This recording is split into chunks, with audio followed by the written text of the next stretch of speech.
Para sesepuh dan sedulur sedharma yang saya hormati, Om Swastiastu. Pada kesempatan yang berbahagia hari ini, kita dipertemukan kembali oleh Ido Sang Hyang Widi Waso dalam keadaan sehat dan rahayu. Mari kita gunakan kesempatan yang baik ini untuk mengaji Weda. Ngaji Weda. Ngaji berarti belajar. Pembelajaran tentang Weda yang menjadi sumber dari ajaran agama Hindu.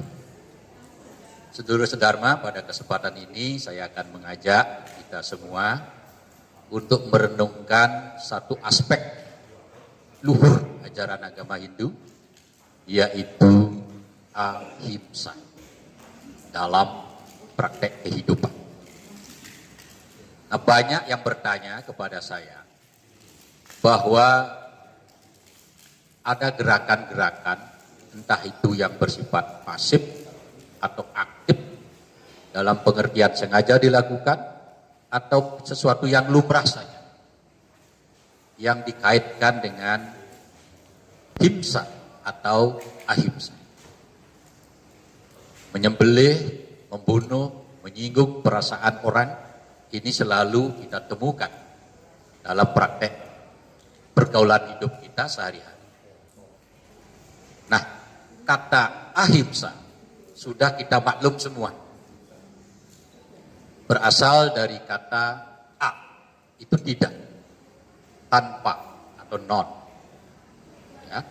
Kemudian himsa dari urang kata hims, itu artinya luka atau cedera. Sehingga kata ahimsa ini sering diterjemahkan menjadi tidak melukai, atau tidak mencederai, atau tidak melakukan kekerasan. Lawannya adalah himsa, yaitu kekuatan atau kekerasan. Nah, dalam praktek kehidupan kalau kita ditawarkan dua hal yang berbeda, boleh jadi juga bertentangan, boleh jadi saling melengkapi. Istilahnya itu binary opposition. Kalau seorang anak muda kita tawarkan, ya, pilih yang cantik atau yang buruk rupa, pasti jawabannya pilih yang cantik. Mudah kan? Kalau dalam praktek kehidupan ini kita tanyakan diri kita masing-masing, pilih menjadi kaya atau menjadi miskin, pasti semua berteriak kaya. Inilah pasangan kehidupan yang bisa saling melengkapi, bisa saling bertentangan, juga bisa saling berbeda. Tetapi ketika kita tanya yang lebih dalam lagi, apakah kita akan memilih tindakan yang bernuansa ahimsa, tidak menyakiti, melukai, sedangkan kita dalam diserang, atau kita akan melakukan himsa ketika kita diserang? Ini sudah mulai muncul pertimbangan di dalam diri kita. Nah, sedulur saya sedharma, sebelum saya menjelaskan itu lebih luas, saya ingin menyampaikan kepada kita semua dulu, di dalam sejarah evolusi agama Hindu, saya baru tahu bahwa kata ahimsa ini mendapat penekanan yang sangat jelas dan tegas. Munculnya kata ini dalam rangka penolakan terhadap ritual-ritual agama, upacara-upacara agama yang dilakukan pada zaman Brahmana. Ya, pada zaman Brahmana. Itu sekitar tahun 1000 sampai 300 sebelum Masehi. Cukup lama. pada zaman Brahmana, para pandita mendapat kedudukan yang sangat tinggi dalam memimpin upacara keagamaan. Pada saat itu juga ada upacara agama yang sangat sederhana sampai yang besar. Kaum bangsawan, aristokrat saat itu sering melaksanakan upacara yang besar-besar. Sehingga banyak jenis binatang yang dikurbankan. Sapi, kerbau, kambing, kuda, dan seterusnya. Nah, kurban binatang yang banyak ini itu hanya bisa dilakukan oleh kaum bangsawan, kaum aristokrat yang memang kaya, yang memiliki wilayah, yang memiliki kerajaan. Nah, ini terus menerus berlangsung berulang kali sampai muncul kemudian sebuah rumusan pada zaman Brahmana itu bahwa yatnya upacara agama itu bisa menjadi sarana untuk mencapai surga, bahkan moksa.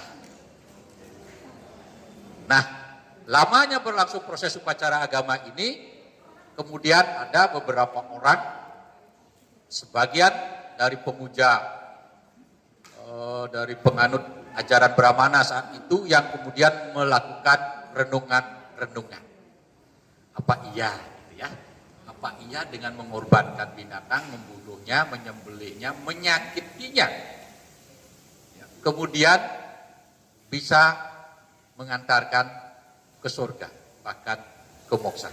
Inilah ada pergulatan pemikiran, ini sebuah evolusi pemikiran, pergulatan pemikiran dari sebagian orang kala itu, masuklah mereka ke hutan.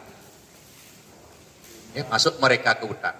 Membuat renungan terhadap ajaran-ajaran Caturveda, terhadap ajaran-ajaran Brahmana. Nah, ajaran Brahmana yang menonjol tadi itu lebih dikenal dengan istilah karma kanda. Ya, karma kanda. Selanjutnya ketika juga terjadi perenungan-perenungan, kitab-kitab itu dibawa ke tengah hutan, kemudian ditafsirkan. Muncullah tafsir yang baru. Bahwa kalau untuk mencapai surga dan moksa itu, tidak harus dengan niatnya saja. Dengan tapa brata, dengan yoga, dengan upawasa, dengan berbuat baik, itu juga bisa mengantarkan kita mencapai surga dan moksa. Nah, jadi gitu. Berkumpulnya orang yang semakin lama semakin banyak muncul penganut ajaran upasana kanda. Itu yang menjunjung tinggi etika itu tadi. Kita tidak perlu beriatnya yang besar-besar, ya. Cukup menjadi orang yang baik saja. Bertapa brata, berjapa, dan seterusnya. Nah, terjadilah kemerosotan pada zaman Brahmana. Orang-orang senang pergi ke hutan. Hidup di hutan hanya dengan kesederhanaan. Dan arti kata dari tapa itu salah satunya adalah hidup sederhana. Hidup sederhana. Kewajiban-kewajiban rumah tangga akhirnya banyak yang terbengkelai. Merosot zaman Brahmana, etika maju. Nah, ini ketika itu sekitar tahun 600-an sebelum Masehi, Sang Buddha sudah hadir di situ, ya, memberikan pandangan-pandangan tentang meditasi atau samadhi, bertapa, dan seterusnya. Ya, inilah yang menjadi upasana kanda. Karena banyak kewajiban rumah tangga yang tidak terlaksana dengan baik, termasuk Brahmana itu tadi, ajaran kebrahmanaan yang mengutamakan tentang upacara agama, muncul lagi kelompok orang yang memberikan tafsiran. Ini menjadi zaman Upanishad yang lebih menekankan kepada aspek filosofis dan logika. Upanishad dikaji lagi, ya. Tidak hanya kemudian kebrahmanaan yang dikaji, tidak hanya upasana kanda yang dikaji, ya, lebih kepada ketuhanan sekarang. Siapa itu Brahman? Siapa yang menciptakan alam semesta? Apa itu Atman? Dari mana sumbernya? Kalau sudah selesai semua ini, kembali kemana? Ini dikaji di dalam Upanishad. Brahman, Atman, hukum karma, Gunar, Bawa, dan Moksa itu sendiri. Zaman Upanishad inilah yang kemudian dikenal sebagai sebagai Jnana Kanda. Ya, jadi penekanan pada aspek kajian filosofi dan logika. Nah, ini oleh leluhur kita di Indonesia, ya, kemudian digunakan istilah 3 kerangka dasar agama Hindu: Tattva, Susila, dan Upacara. Nah, jadi ini merupakan satu kesatuan. Nah, kembali kepada istilah ahimsa yang saya katakan tadi, dia muncul awalnya sebagai sebuah protes terhadap kurban-kurban binatang yang ditafsirkan pada zaman Brahmana kalau kurban binatang itu tidak sia-sia. Jiwanya akan mencapai surga dan juga bisa mencapai moksa. Sehingga terjadilah banyak debatable apa benar seperti itu. Hanya banyak kita juga yang ragu-ragu, ya, tidak menyakiti atau melakukan kekerasan, tidak melakukan kekerasan atau melakukan kekerasan. Sehingga dalam praktek kehidupan ini kita menjadi banyak bertanya. Contoh misalnya, Bapak Ibu ketika mau makan, ya, bagi yang masih senang makan binatang, kan pasti menyembelih. Apakah itu himsa karma? Kalau saya menyembelih, saya memotong, berarti saya melakukan kekerasan, hims, menyakiti, melukai makhluk. Tetapi kalau saya tidak makan daging itu misalnya, berarti saya tidak memberikan nutrisi yang cukup kepada tubuh saya. Berarti saya tidak merawat tubuh saya dengan baik. Itu pergulatan di dalam pikiran kita antara ahimsa yang barangkali menyelamatkan dengan hims yang bisa membawa kita ke neraka. Nah, saya kutipkan dulu supaya kita tidak ragu-ragu terhadap ajaran suci kita ini. Ahimsa paramo dharma. Tidak menyakiti, tidak melakukan kekerasan, non-violent adalah dharma yang tertinggi. Kemudian dharma himsa kata iwaca. Demikian pula kekerasan dalam rangka melakukan pelayanan. Tidak bergerak itu disebut stawara, yang bergerak itu disebut janggamam. Stawara lebih dipersepsikan kepada tumbuh-tumbuhan, janggamam lebih kepada binatang. Ini diciptakan oleh Prajapati, dihadirkan oleh Prajapati ke dunia ini dalam rangka mempertahankan kehidupan makhluk. Ya, dia memang dihadirkan untuk mempertahankan kehidupan makhluk. Stawara, janggamam, caiwa, sarwa, pranasya, bojanam, dan dia boleh menjadi makanan untuk mempertahankan hidupnya makhluk. Ya, sehingga kita tidak perlu ketika makan daging terus merasa berdosa karena hims di sana, karena melakukan kekerasan, karena menyakiti. Nah, masih ada syarat yang lain. Supaya kita tidak semena-mena itu dipandang menyakiti, ada syarat berikutnya yang ditentukan oleh kitab suci Weda. Sebelum kamu menikmati, memakannya harus diucapkan mantra-mantra suci. Nah, jadi gitu. Maka muncullah Om Pasu Pasa Yodi Mahe Sirah Ceda Yodi Mahe Tano Jiwa Rajo Daya. Ya, binatang yang akan kita korbankan itu, ya, kita mohon kepada Ido Sang Yang Budi, ini bukan penyiksaan. Kita berdoa agar jiwanya mencapai pencerahan. Ini kalau sudah sesuai aturan Weda seperti itu tidak dinyatakan sebagai tindakan menyakiti. Ya, sehingga kita tidak ramai lagi ribut-ribut. Katanya Hindu itu ahimsa, tidak menyakiti lah, kok makan binatang, menyembelih binatang, membunuh binatang, dan seterusnya. Nah, sampai saatnya kelak, sedulur saya sedharma, karena hidup adalah sebuah pilihan, ya, tinggal panjenengan kita semua mau memilih gaya yang mana. Manusia di dalam dirinya, dalam pandangan saya, dia bisa menjadi ini sekaligus 3 ini. Dia bisa menjadi bogi, dia bisa menjadi rogi, dia bisa menjadi yogi. Bogi, dia yang selalu menikmati makanan. Bogi namanya. Bogi berasal dari kata boga. Boga itu makanan. Ya. Jadi pokoknya makanan itu ya nikmat, apa saja masuk ke dalam perut. Bogi. Rogi, dia mengumbar nafsunya.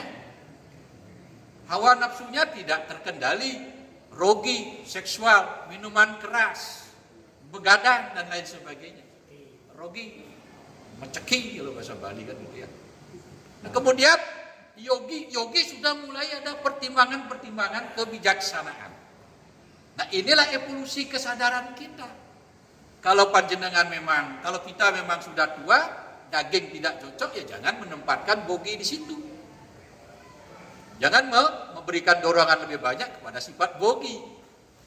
Kalau kita sudah tua, misalnya sudah umur, mau pulang ke sana, masih rogi.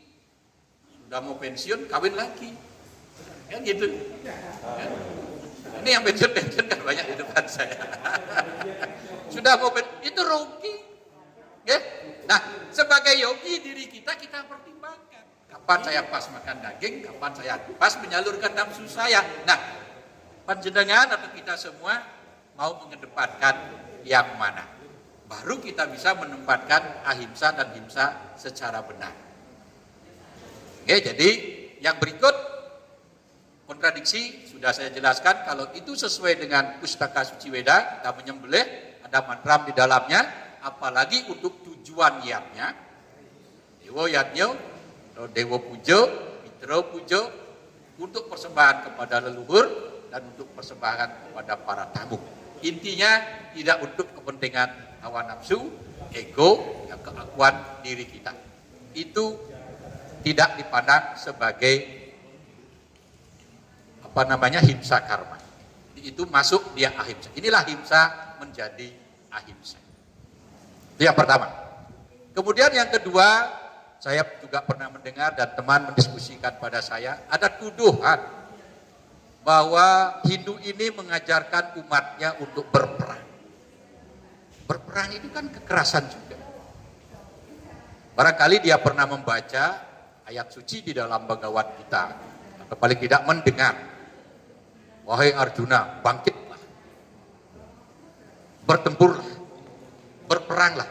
Mungkin dia dengar cuma segitu, sehingga sudah menarik kesimpulan Hindu mengajarkan umatnya untuk berperang. Katanya ahimsa para modharma. Lu kok nyuruh perang? Nah, ini sedulur saya sedharma, kita coba mari kita gali ya. Di dalam Adhyaya 2 sloka 37 dari Bhagavad Gita itu dijelaskan sebagai berikut. Ya. Atau wa prasyapsi swargam. Jitwa wa boksyase mahim. Ya. Kemudian Utista Kaunteya. Utista itu artinya bangkit. Kaunteya itu Arjuna. Ya. Yudaya, bertempurlah. Kritam niscaya, demi bulatkan tekadmu kemudian bertempur. Nah, banyak kita lupa bahwa Arjuna itu kan seorang kesatria.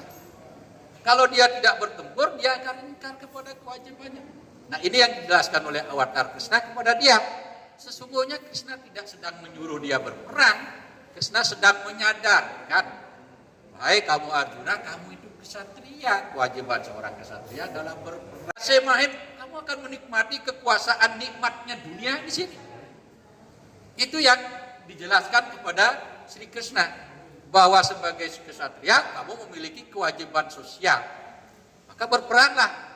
Nah, seolah-olah ini berperang itu disuruh melakukan himsa karma. Tindakan membunuh seolah-olah. Ya. Nah, ini yang harus kita jelaskan. Kalau seorang kesatria yang kewajibannya membela negara dan negaranya mau dihancurkan oleh musuh, maka dia harus melakukan kekerasan. Itulah himsa karma yang adalah ahimsa. Kekerasan yang tidak tergolong tidak menyakiti. Ini yang harus kita ingat. Sehingga kita tidak ragu-ragu. Jangan hanya karena ahimsa paramo dharma, musuh kita diserang diam saja. Itu salah pengertian namanya. Atau jangan-jangan ada kepengecutan dan rasa takut yang berlebihan di dalam diri kita. Ahimsa itu tidak cocok digandengkan dengan ketakutan. Ahimsa itu adalah sifatnya keperlawanan dan keberanian. Hanya orang-orang yang memiliki sifat itu yang bisa melakukan keberanian dan sifat kepahlawanan. Jadi ini, seperti kita, ada contoh-contoh yang memang agak lembut menegakkan ajaran ahimsa dharma ini. Contoh misalnya ada perusakan tempat suci, kemudian kita tidak melakukan membalas dendam untuk merusak tempat suci orang lain. Ahimsa paramo dharma. Tapi kalau sudah tingkat nyawa kita diancam, panjenengan wajib melakukan himsa. Jadi himsa karma di sana diperlukan dan dibenarkan. Apalagi dalam konteks berbangsa dan bernegara. Nah, kenapa saya tadi bilang bahwa hidup menerapkan ahimsa paramo dharma itu sulit? Ya, memang nyatanya begitu. Kita dilingkungi oleh kehidupan yang penuh amuk massa. Massa berkumpul kemudian anarkis. Kita membaca medsos diselimuti oleh banyak ujaran kebencian. Himsa, banyak sekali himsa. Itu artinya untuk tidak menyakiti, tidak melukai orang lain itu adalah sulit. Oleh karena itu, sedulur saya sedharma, kembali kepada 3 hal yang saya sampaikan tadi, mari kita memposisikan diri tidak pada bogi, tidak pada rogi, melainkan pada yogi. Yogi memiliki WWK, memiliki kebijaksanaan yang tinggi, sehingga kita dapat menerapkan kapan ahimsa paramo dharma, kapan dharma himsa kita tegakkan. Ini catatan renungan yang bisa saya berikan kepada kita semua. Semoga kita memperoleh perlindungan dari dosa yang bidiwasa, kemudian kita dapat menerapkan ajaran Suci Weda sesuai dengan situasi dan kondisi, terutama mencapai santi. Penerapannya terutama mencapai santi, yaitu kedamaian. Baik di dunia ini, baik di hati kita maupun hidup selama-lamanya. Matur suksemo, terima kasih. Saya akhiri dengan paramo santi. Om santi, santi, santi, om.